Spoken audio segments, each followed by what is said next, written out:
A family in Cairns is facing possible deportation from Australia. Their 7-year-old boy has been diagnosed with autism. Under current rules, that means essentially he's considered a burden on the taxpayer because he's not an Australian citizen. These are the sort of cases that do regularly come up. Questions are asked, advocacy is put, and the decision's made by the Immigration Minister. That is Andrew Giles, who joins me here in the studio. This decision is currently being considered by you. So you're weighing up whether to overturn the current decision, the default decision essentially? Yeah, that's right, Tom. Look, these decisions, in this case, the AAT has made a decision that would, under ordinary circumstances, have the family be required to leave.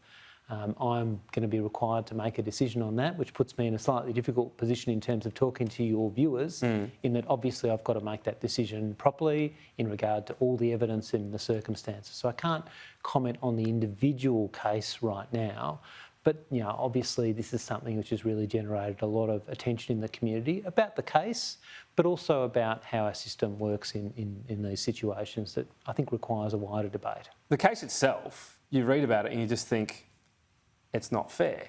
They've been in Australia, the family, since 2013. They're working here, they're taxpayers, the boy was born here. It just doesn't seem to have the right set of rules where this is the automatic decision. What's your view on that? Well, again, I've got to be very careful and not talk about the case because I'm going to be required to exercise my judgment on it.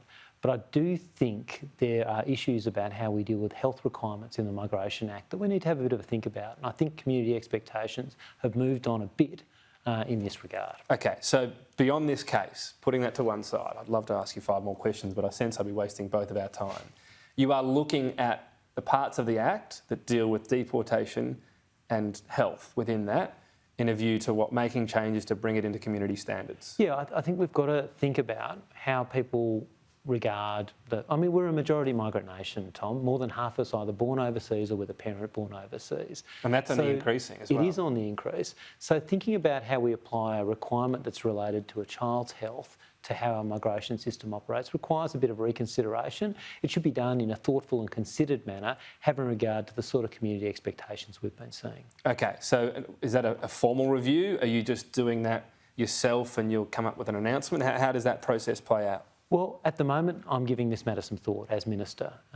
Like all matters across this government, these are things that require consultation and consideration of the impacts across government, but also what the cost might be. Indeed, and working through any unforeseen consequences. These are things that need serious attention because they are questions about people's lives. But this particular matter you're working on right now to sort of bring in expertise, get briefings, whatever it might be.